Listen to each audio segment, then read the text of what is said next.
السلام علیکم ورحمۃ اللہ تعالی وبرکاتہ۔ ناظرین، ایک بار پھر میں عبدالباسط خان رضوی مصباحی آپ کے سامنے اس رمضان المبارک میں ایک نئی پیشکش کے ساتھ پھر حاضر آیا ہوں۔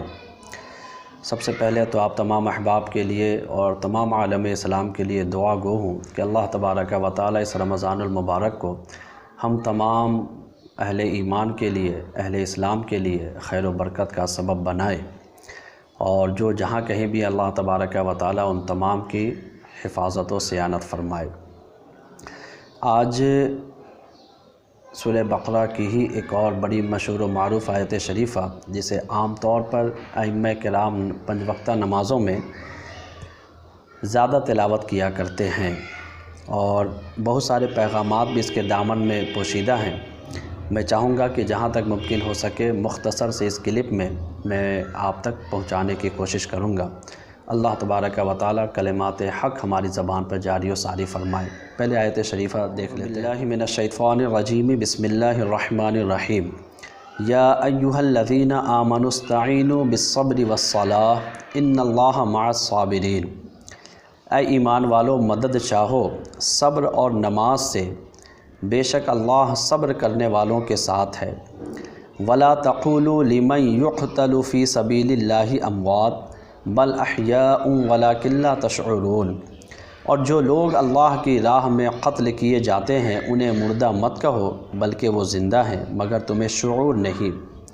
وَلَنَبْلُوَنَّكُمْ بِشَيْءٍ مِّنَ الْخَوْفِ وَالْجُوعِ وَنَقْصٍ مِّنَ الْأَمْوَالِ وَالْأَنفُسِ وَالثَّمَرَاتِ وَبَشِّرِ الصَّابِرِينَ۔ اور ہم تمہیں ضرور آزمائیں گے، تھوڑے سے ڈر اور بھوک اور مال جان اور پھلوں میں کمی سے، اور خوشخبری سنا دیجیے ان صبر کرنے والوں کو۔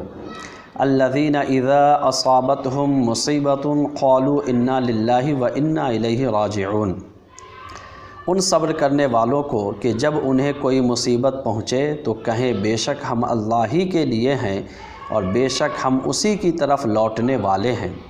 اولئک علیہم صلوات من ربہم ورحمہ واولئک ھم المہتدون۔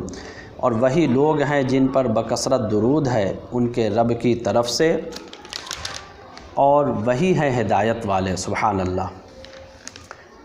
یہ تقریباً 4-5 آیت شریفہ ہے۔ ان میں آپ دیکھیں تو پیغامات بہت سارے ہیں۔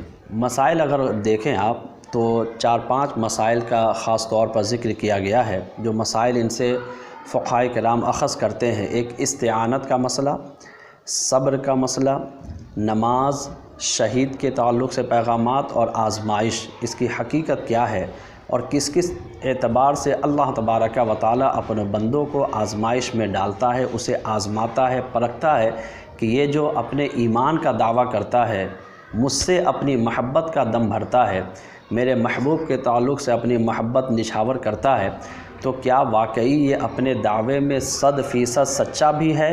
اللہ تبارک و تعالی بخوبی دلوں کے حال سے واقف ہے، لیکن ایسی آزمائش کے ذریعے جب وہ گزرتا ہے تو ان کے درجات بلند ہوتے ہیں، اور اہل دنیا پر بھی یہ بات واضح ہو جاتی ہے کہ یہ بندہ فقط اپنے یہ دعویٰ نہیں کرتا بلکہ اپنے دعوے میں یہ عملی طور پر یہ اس کا نمونہ بھی پیش کیا کرتا ہے۔ سب سے پہلے میں یہ بتاتا چلوں کہ ہم اگر مسلمان ہیں تو میں نے پہلے بھی کہا تھا ابتداً جب رمضان شریف کی آمد نہیں ہوئی تھی کہ ہر سچویشن میں قرآن پاک، ہماری شریعت ہماری رہنمائی کرتی ہے۔ ہم زندگی گزارتے ہیں، بسا اوقات کبھی ہماری زندگی میں خوشیوں کے بہار چل رہے ہوتے ہیں، کبھی موسم غم بھی ہمارے سروں پر سایہ فگن ہو جایا کرتا ہے، غموں کے بادل بھی ہمارے سروں پر آتے ہیں۔ تو ان دونوں مرحلوں میں ہمیں کس اعتبار سے زندگی گزارنا چاہیے، ایک مسلمان کا کردار کیا ہونا چاہیے، اس کا کیریکٹر کیا ہونا چاہیے؟ بلا شبہ جب آپ شکر کی منزل سے گزر رہے ہیں تو اللہ تبارک و تعالی ہم سے کہ شریعت ہم سے کیا مطالبہ کرتی ہے، ان شکرتم لازیدنکم ولئن کفرتم ان عذابی لشدید۔ اگر تمہیں دنیا کی نعمتوں یا جس اعتبار کی بھی نعمتیں اللہ تبارک و تعالیٰ ہو تمہیں عطا فرمائے تو تم اس کا شکریہ ادا کرو۔ جب ہم شکریہ ادا کرتے ہیں اللہ تبارک و تعالیٰ کی بارگاہ میں اس نعمت کا شکرانہ پیش کرتے ہیں، رب فرماتا ہے لَأَزِيدَنَّكُمْ، میں ان نعمتوں کو مزید بڑھا دیتا ہوں، وَلَئِن كَفَرْتُمْ، اور اگر ناشکری کرتے ہو اِنَّ عَذَابِي لَشَدِيدٌ، تو میرا عذاب دردناک ہے، سخت ہے۔ وہی صبر کے حوالے سے، صبر یہ جب غموں کے ادوار سے ہم گزر رہے ہوں، پریشانیاں ہمارے دروازے پر دستک دی ہوں، مصیبتوں سے دوچار ہو رہے ہوں، تو قرآن کریم کہتا ہے ہمیں کتنا اچھا نسخہ عطا فرما رہا ہے، یا ایھا الذین آمنوا استعینوا بالصبر والصلاۃ، اے ایمان والو۔ پتہ چلا مصیبتیں تو ہر کسی کے لیے آئیں گی، لیکن ایمان والوں کا شیوا کیا ہونا چاہیے، اہل ایمان کا کردار کیا ہونا چاہیے۔ اہل ایمان کو مخاطب کر کے اللہ تبارک و تعالیٰ نے، اور ایمان کی حلاوت اگر آپ کے دل میں ہے تو ضرور اس آیت شریفہ کی مٹھاس کو بھی آپ محسوس کریں گے کہ ہمارا کتنا بڑا مقام ہے۔ سرکار دو عالم صلی اللہ تعالیٰ علیہ وسلم کے صدقے میں جو ایمان کی نعمتیں دولتیں ہمیں عطا ہوئی، ہمارا مقام اتنا بلند ہو گیا کہ قرآن جیسی باعظمت، جس سے عظمت والی دنیا میں کوئی کتاب نہیں ہو سکتی، اس عظمت والی کتاب میں اللہ تبارک و تعالی ہمیں مخاطب فرما کر کلام فرماتا ہے، یا ایھا الذین آمنوا، اے ایمان والو۔ بڑی مٹھاس ہے میرے پیارے، اسے محسوس آپ کریں گے تو آپ قربان جائیں گے اللہ تبارک و تعالیٰ کی نوازشات پر۔ اتنا بڑا مقام کہ ہمیں مخاطب کرے، ہم اتنے بڑے گناہ گار پاپی ہونے کے باوجود اللہ تبارک و تعالیٰ نے ہمیں عزت بخشی ہے، ایمان والا ہمیں کہا ہے، تو ایمان والوں سے مخاطب فرمایا۔ اللہ تبارک و تعالیٰ کا کلام ہے، اے ایمان والو، استعانت کے معنی ہی ہوتا ہے مدد چاہنا۔ تو کیا ہے؟ مدد چاہو، کس کے ذریعے؟ صبر کے ذریعے اور نماز کے ذریعے۔ یہیں پر کچھ کنفیوژن ہے، اور میرا مقصد بھی ہے کہ اس ویڈیو کے ذریعے ہم لوگوں کے کنفیوژن کو دور کرے، تاکہ صراط مستقیم اور سواد اعظم جو ہے اسے سمجھنے میں لوگوں کے لیے آسانی ہو سکے۔ ایک بڑی لمبی چوڑی طویل بحثیں چلی ہیں علماء کے درمیان، استعانت باللہ اور استعانت بغیر اللہ، اللہ تعالیٰ سے مدد طلب کرنا اور اللہ کے علاوہ غیر اللہ سے مدد طلب کرنا۔ دیکھیے، ایک ایمان والا ہونے کے اعتبار سے، اہل ایمان ہونے کے تعلق سے، ہر کسی کا یہ عقیدہ ہونا چاہیے کہ حقیقی مدد کرنے والی ذات اللہ تبارک و تعالیٰ کی ہے۔ اس میں اگر مگر کی کہیں پر کوئی گنجائش ہی نہیں ہے۔ حقیقی مدد کرنے والی ذات بلا شبہ اللہ تبارک و تعالیٰ کی ہے، لیکن اللہ تبارک و تعالیٰ نے ہی وسائل پیدا فرمائے ہیں، اور جن وسائل سے اگر ہم ضرورت کے وقت مدد لیتے ہیں، یہ عقیدہ رکھتے ہوئے کہ حقیقی مددگار اللہ تبارک و تعالیٰ ہے، ان کے وسائل سے محض ہم سبب سمجھ کر کے ہم مدد طلب کرتے ہیں، اسے عارضی سبب سمجھتے ہیں، حقیقی نہیں سمجھتے۔ اس میں کہیں کسی طرح کی کوئی دشواری نہیں ہونی چاہیے۔ مرض لاحق ہوا، ہم ڈاکٹر کے پاس گئے، ڈاکٹر نے ہمیں دیکھا، اس نے ہمیں دوا، ایک میڈیسن ہمارے لیے سجیسٹ کیا، ہم نے اس میڈیسن کو لیا، اور اللہ کے فضل و کرم سے اس دوا کے کھاتے ہی ہمارا مرض دور ہو گیا۔ کوئی یہ نہیں کہہ سکتا، کہنا بھی نہیں چاہیے، ورنہ اس کا عقیدہ باطل ہو جائے گا، ایمان سے نکل جائے گا کہ مؤثر حقیقی وہ دوا ہے، یا مؤثر حقیقی وہ طبیب ہے، وہ حکیم ہے، یا وہ ڈاکٹر ہے۔ نہیں، مؤثر حقیقی ذات باری تعالیٰ ہے، لیکن اس نے میرے مرض کی شفا اس دوا کے اندر رکھی تھی، اور وہ مرض کی جو شفا ہے اس دوا کو لکھنے والے ڈاکٹر کے ذریعے اور معرفت لکھی تھی۔ بس یہی وسائل ہیں، یہی اسباب ہیں، اور کچھ نہیں ہے۔ لیکن یہاں پر آپ دیکھ لیں، استعینوا بالصبر والصلاۃ، لیکن جو لوگ اسی بات کے قائل ہیں کہ مدد صرف اور صرف اللہ تعالیٰ سے ہی لی جا سکتی ہے، کسی اور سے نہیں، میں نے ان کا جواب بہت حد تک دے دیا ہے الحمدللہ۔ میرا بھی عقیدہ یہی ہے کہ حقیقی مدد کرنے والی ذات اللہ تبارک و تعالیٰ کی ہے۔ نماز ہو جس کا حکم یہاں دیا جا رہا ہے، یا صبر ہو، یہ دونوں ذات باری تعالیٰ کا عین نہیں ہے بلکہ غیر ہی ہے، تو غیر اللہ سے مدد یہاں پر بلا شبہ ہو گئی۔ تو یہ تو کم سے کم باطل ہو جاتا ہے کہ خالص اللہ تبارک و تعالیٰ سے ہی مدد لی جا سکتی ہے، چونکہ نماز اور صبر یہ دونوں عین ذات باری تعالیٰ نہیں ہے، غیر ذاتی باری تعالیٰ ہیں۔ بہت لمبی چوڑی بحث میں نہیں کرتا، میں صرف 2-3 مثالیں یہاں دے دینا چاہتا ہوں۔ میں نے پہلے ہی بتا دیا کہ بہت سارے آیت شریفہ میں مضامین بہت زیادہ ہیں، لیکن میں اس کی طرف نہ جا کر صرف استعانت پر ہی میں ہلکا کلام کرنا چاہتا ہوں۔ ایک بات آپ یہ دیکھ لیں کہ اللہ تبارک و تعالیٰ نے وسیلہ کہہ لیں یا استعانت بغیر اللہ، اس کے حوالے سے اور بھی آیت شریفہ ہے۔ مثال کے طور پر اللہ تبارک و تعالیٰ کی ایک آیت شریفہ ہے سورہ مائدہ کی، وَتَعَاوَنُوا عَلَى الْبِرِّ وَالتَّقْوَى وَلَا تَعَاوَنُوا عَلَى الْإِثْمِ وَالْعُدْوَانِ وَاتَّقُوا اللَّهَ إِنَّ اللَّهَ شَدِيدُ الْعِقَابِ۔ اور تم نیکی و پرہیزگاری کے کاموں میں ایک دوسرے کی مدد کرتے رہو۔ لفظ پر غور کریں، وہی تعاونو ہے اور مادہ سب کا وہی ہے۔ تم نیکی اور پرہیزگاری کے کاموں میں ایک دوسرے کی مدد کرتے رہو اور گناہ اور ظلم میں ایک دوسرے کی مدد نہ کرو۔ یعنی اللہ تبارک و تعالیٰ بھی فرما رہا ہے کہ نیکی کے کاموں میں ایک دوسرے کی مدد کرو۔ تو ظاہر سی بات ہے ایک دوسرے کی مدد کرے گا تو وہ جس کی مدد ہو رہی ہے وہ دوسرے سے جو مدد قبول کر رہا ہے وہ مدد بغیر اللہ ہی ہے، بلکہ اللہ تبارک و تعالیٰ کی حقیقی مدد اللہ تبارک و تعالیٰ کی طرف سے ہے، لیکن وہ اسباب اور وسائل ضرور ہیں۔ لیکن وہی غلط کاموں میں اللہ تعالیٰ نے فرمایا کہ ایک دوسرے کے مددگار بھی نہ بنو۔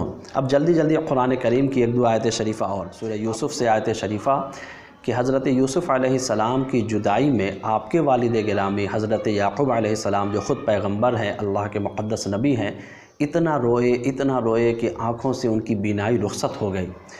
اب پھر وہ وقت آیا کہ ان کے بھائیوں سے ملاقات ہوئی، آپ نے اپنے والد گرامی کے متعلق پوچھا، انہوں نے بتایا، حالات سے باخبر کرایا۔ اس وقت آپ نے کیا فرمایا؟ اذهبوا بقمیصی ھذا فالقوه علی وجہ ابی یأتی بصیرا، میرا یہ قمیص، میرا یہ کرتا لے جاؤ، لے جا کر میرے والد گرامی کے چہرے پر ڈال دینا، فالقوه علی وجہ، چہرے پر ڈال دینا، ابھی یأتی بصیرا، میرے والد گرامی کی بینائی جو ہے وہ واپس آ جائے گی۔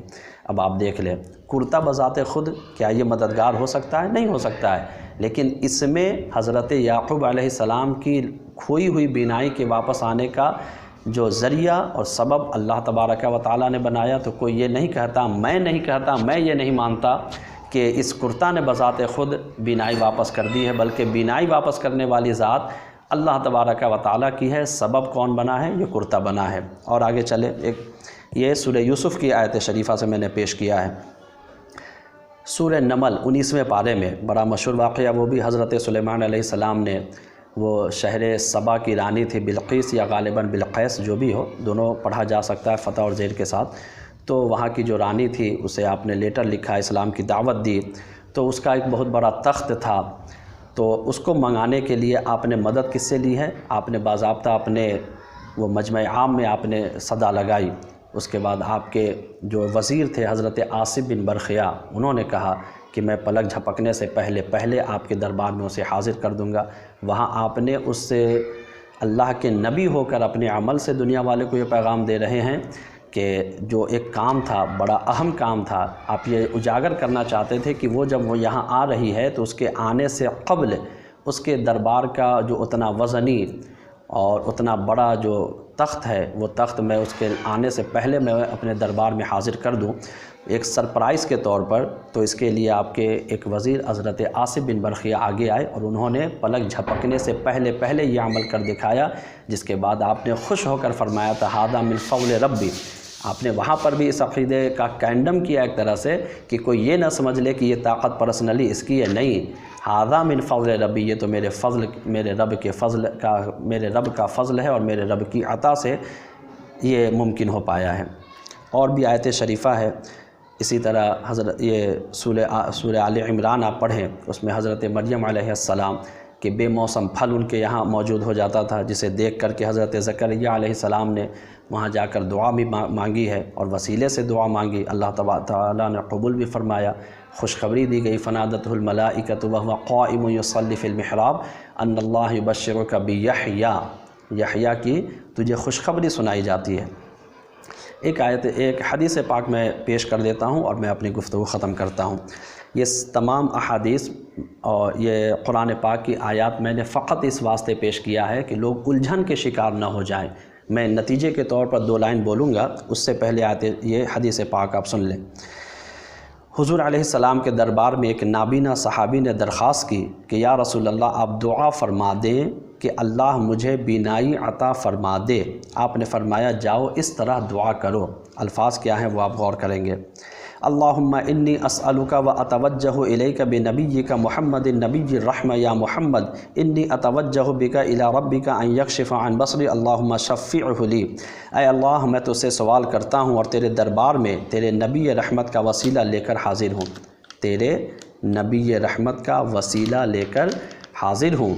اے محمد صلی اللہ علیہ وسلم میں آپ کے وسیلے سے آپ کے رب سے مانگتا ہوں کہ وہ مجھے نظر عطا فرما دے۔ اے اللہ اپنے محبوب علیہ السلام کو میرا شفیع بنا دے۔